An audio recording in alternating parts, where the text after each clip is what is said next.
I mean, look, do you really want to spend $70 just to tell people that you don't like them? Because that's what you're doing. You can do that for free. You don't need to spend $70 for that. I have transed Hedwig. Pray I do not trans her further. Okay, fine. I'll talk about Harry Potter. All right, so I wasn't going to talk about this, but at least a couple of people have reached out to ask for my take. I have pointed them to Jessie Gender's amazing I'm done talking about J.K. Rowling video, because that, as far as I'm concerned, is the definitive take. I'm not a binary trans person, so this is not, for all of the heartache I'm about to go into, this isn't hitting me in a place of immediate danger. This is, however, hitting me in many places of like generational trauma and like cultural danger. So I'm a little jumpy. Of course, after I, took down my camera and started taking some of the stuff down and everything, I realized I had more I needed to say. In the beginning of the video, I used the terms generational trauma and generational danger. And I wanted to expand on that a little bit. I'm Jewish, I'm queer, I'm AFAB. And each of those things about me put me in danger where I live in Texas, in America, basically. When I say that Rowling's behavior was triggering old concerns, I mean that quite literally, because it's very upsetting for the writer of children's literature to be seen sitting down with fascists, to be seen sitting down with authoritarians, with people who are just not good people. She's meeting with them and engaging with them because they support her take. And that's scary and terrifying, because we've been here before. History doesn't repeat itself, but it rhymes. You know what I mean? While the aims of Small Mustache Man and his cohort certainly ended with Jews, the Roma, Catholics, it started with queer people. There was an organization called the Institute for Sexual Wissenschaft, which was a German think tank that was opened in 1919 that studied gender and sexuality. And in 1933, a tiny mustache man and his friends shut them down in a very violent way. That was the shot across the bow. If we're not going to pay attention when that shit shows up again, I don't know what to do. I don't know what to say.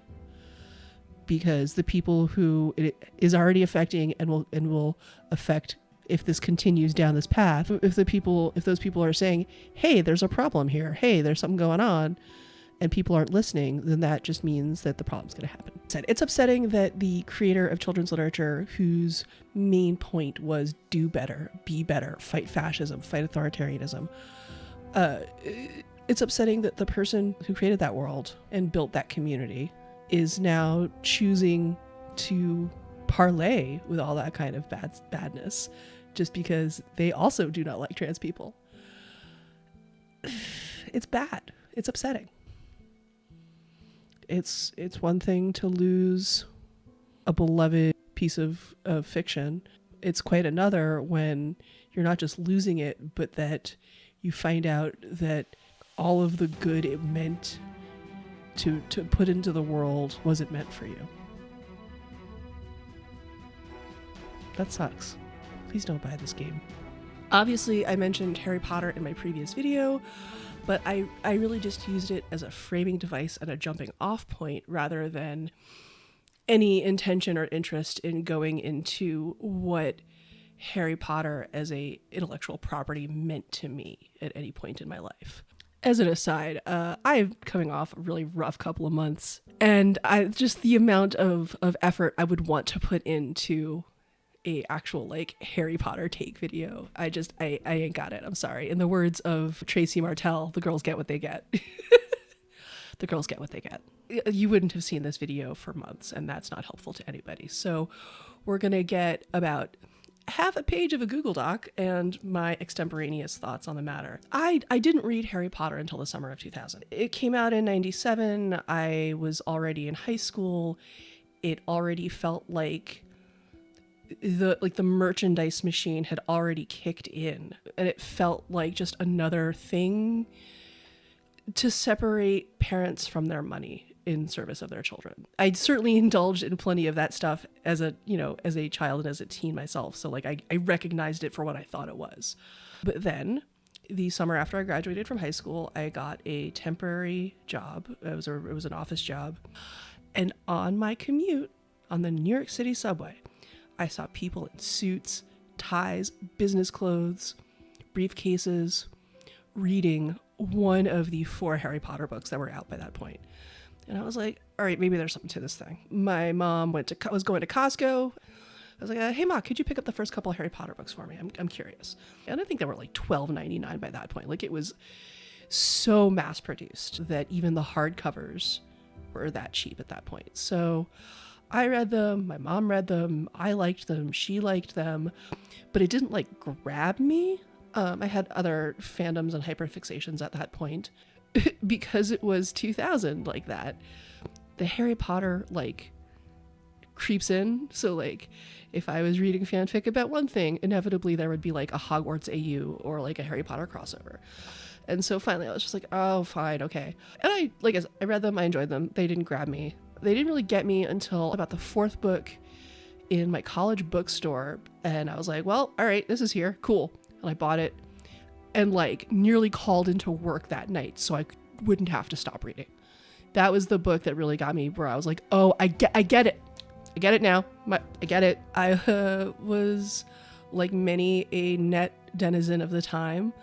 I was on various like blogging sites. And when I made the jump to LiveJournal, that was really where it really hit most, because on LiveJournal, you had all of those communities and the fic communities and the recs and all this different stuff. Harry Potter, it was a slow burn, but once I got there, I was in it. I just remember reading the 5th book and seeing Tonks and feeling like really understood in a way that didn't happen often. So many people will tell you just Tonks really hit for the like kind of queer, kind of not sure about their gender, kind of making some choices soon, women or AFAB people who were in their early 20s at the time. Like, it came out like right before I turned 21. Like, I was just the perfect age to see Tonks and be like, oh, I know her because I know her because that's me. I even liked her with Lupin. I thought the way it was written was shit, but I liked them together. Look. You look me in the eyes. You look me in the fucking eyes and tell me that's not a queer for queer couple. You tell me that right now, because I am sorry. There are 2 people in that relationship. Neither of them are straight. Sorry. Don't believe it. The things that can be said about Remus Lupin and his role as a representative of the queer community, ooh, that's I'm sure there's master's degree theses that have been written about that, because boy howdy. The screed that Rowling published in, was it 2019 or 20? I don't even remember at this point. She just outlined this like terror of being unsure in one's gender. And it sort of came across, you know what? It was giving women who worked in offices in the 60s and 70s not understanding why women were so mad about sexual harassment. Like, it was giving that I had to suffer this indignity. How dare you choose not to? And look, I know it's not cool to like examine someone's gender through their work, because that's not anyone's business but the person. But swear to God, everything she wrote about, not being sure about, her femininity and whatever, I was like, yeah, girl, same. and you made your choice and I made mine, but I'm not using my billions of dollars to make other people's lives terrible. So people keep asking me what my take on Hogwarts Legacy is, and here's my take. It is an anti-Semitic mess. Even if we weren't here for the question of what terrible thing she has done for the queer community, Goblin Uprising is like, oof. No. I'm sorry. Like, look, I know that Jon Stewart walked back his, like, Harry Potter is anti-Semitic take, but that felt so forced. That felt like someone was just like, just give her a pass. Just give it her. Like, nothing he said in the podcast he recorded was particularly spicy. Nothing was particularly like groundbreaking or new. The hand waving we all did for the one Anthony Goldstein, the hand waving we did for Cho Chang, which still yikes, the hand waving we did for Seamus Finnegan, hand waving for the portrayal of fat people in these books. You look back on it and you're like, oh man, the flags were all red. They were just all red. You know, and I've gotten into some weird arguments on the internet where people have been like, she doesn't get to take this from us. She doesn't get to say this. She doesn't get to say that by doing this thing, I am condoning her takes and her actions. Guys, I think we're long past the point where that's okay. No. That point, I know that point for me was around 2018 or 2019. I know a lot of people sort of started figuring it out around 2020, but like, it's just now been getting worse and worse and worse and worse. And like, so many people just want, they want to take their computer to the Chick-fil-A, buy a chicken biscuit, and play their Hogwarts Legacy in the Chick-fil-A, and have their queer and Jewish friends tell them, "No, you're good. You're fine. Don't worry about it." That's what they want. And nope, you're not going to get that one from me. Nope.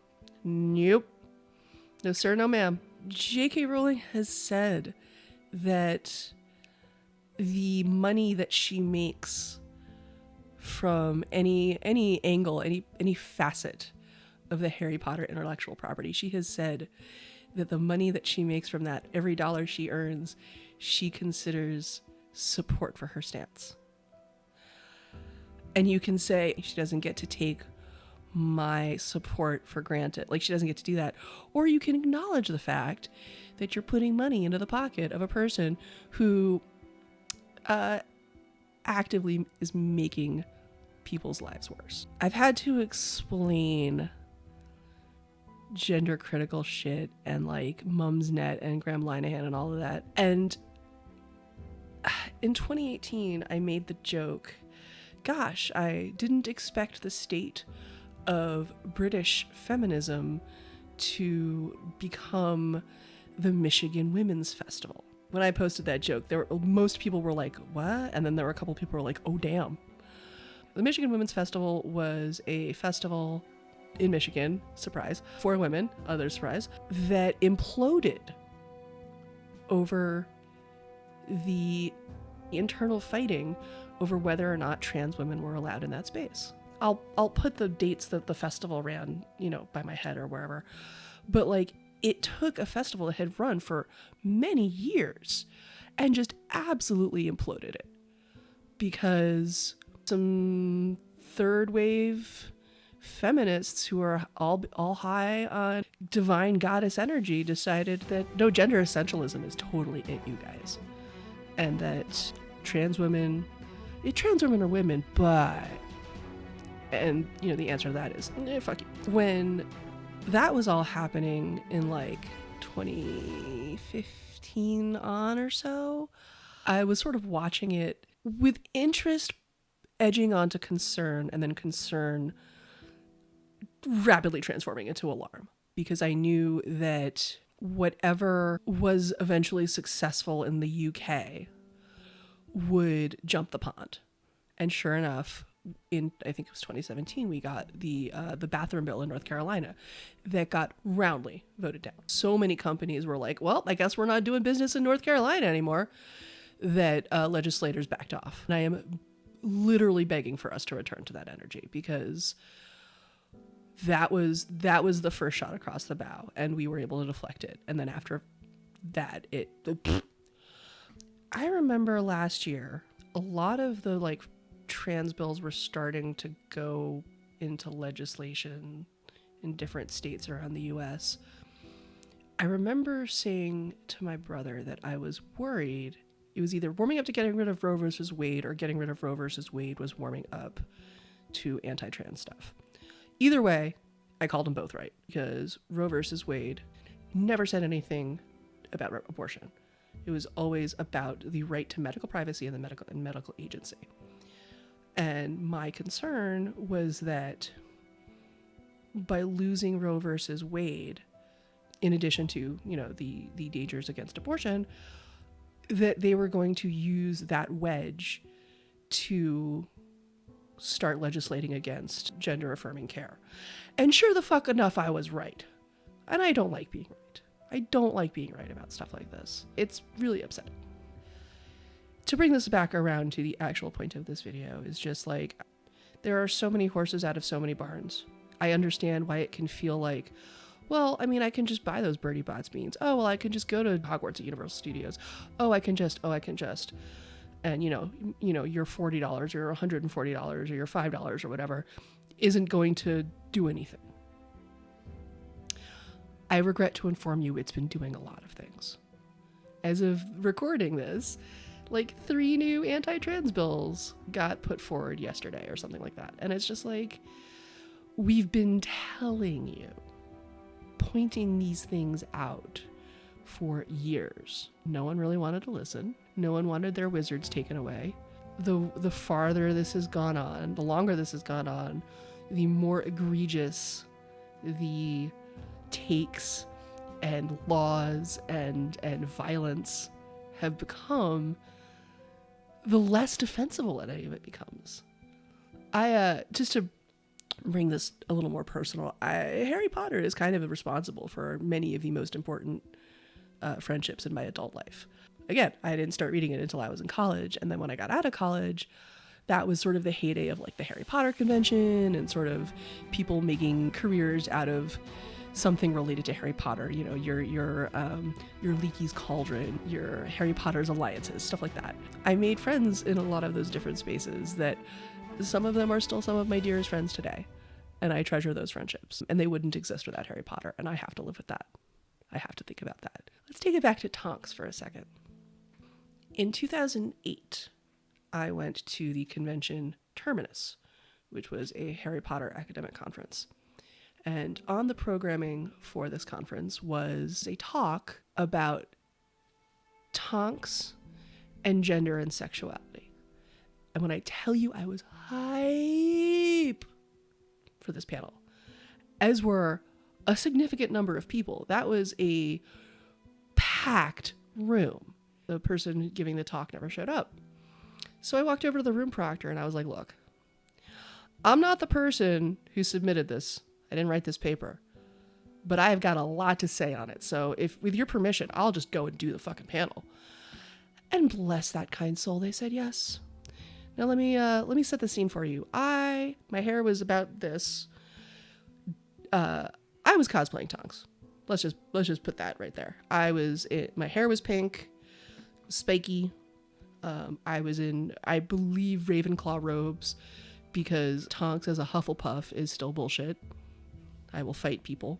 I got up there and extemporaneously gave a 40-minute talk on why Tonks was an important character in terms of gender and sexuality in the world of Harry Potter. The room was with me. It was a great, I gave a good talk. There were good questions. We had good answers. There were good jokes. I wish that someone had filmed it. I wish someone had taken photos. But when I tell you this room had at least 80 people in it, oh gosh, it was truly one of my favorite moments of my life.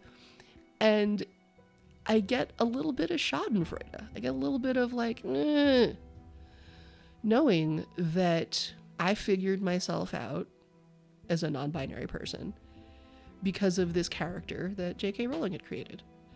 And I'm sure that her intentions for Tonks were prescriptive in, this is why you should want to be feminine and a mother and, not this. Nah, sorry, not gonna do it. I really think that Tonks's story arc was J.K. Rowling saying, nah, you be a wife and a mother or you die. And she made Tonks do both, so that's cool. In 2007, I started writing an essay called In Defense of Tonks.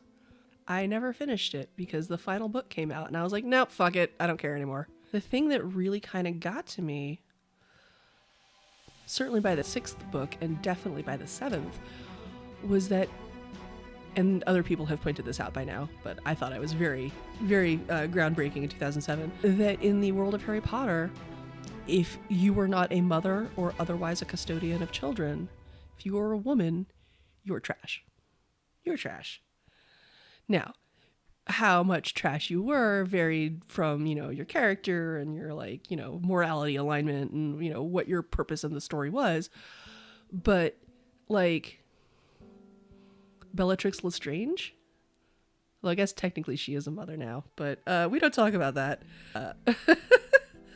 I read that script, by the way, and I was like, oh man, I read all of these fanfics in 2003. Oh God. Anyway, I just noticed that every single female character that was not either a teacher at Hogwarts or somehow, in charge of minding children just was considered useless or bad. And either they were written to fulfill their destinies as wives and mothers, or they were villainized. Bellatrix Lestrange, Rita Skeeter, Tonks,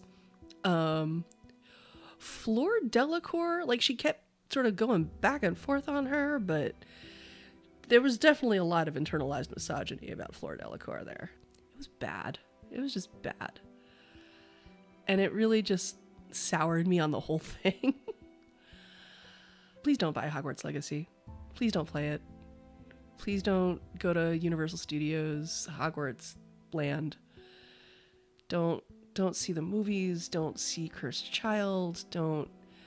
Just stop giving this woman money. She's got enough of it. And she's using it for some really shitty things. She's apparently against Scottish independence. I can't think of a situation I have less of a stake in Europe anyway. But my God, I know that that's a really shitty take. Everything is just the absolute worst of, I had to suffer this and you're choosing not to, and that makes me angry. That just sort of permeates so much of her output. You don't have to give your money to a TERF and a bigot. If someone comes up at you with what about Roald Dahl and his anti-Semitism? What about H.P. Lovecraft and his everything? Yeah, here's the thing about both of those men. They're dead. They're dead. H.P. Lovecraft, anything Lovecraftian that gets written, even if it's literally just reprinting and republishing his own words, they are in the public domain. He doesn't get 1 red cent. His estate doesn't get 1 red cent. So you can go all the way into the mouth of madness if you want to, but you're not putting money into the wallet of a person who's going to turn around and legislate against Black people or Jews or Italians or whoever Howard Phillip decided was scary that day. And in the case of Roald Dahl, he's also dead. He's dead. He's been dead. And I'm pretty certain that his family, who I don't know who's making money off the estate of Roald Dahl these days, but I'm fairly confident in saying that the people who manage that money aren't turning around, putting it in the pockets of bigots. I understand why people are maybe not so down with the Roald doll anymore. But like, Matilda was my Harry Potter. Like, I don't know. We don't need to go into that. But like, yeah, don't do it. Don't give the bad wizard lady money. Don't give her your attention. Don't give her your time. And if you are going to give her your attention or time, do it like this. I love my alive trans son. You know what I mean? TERFs. Don't interact. No, really, I mean it.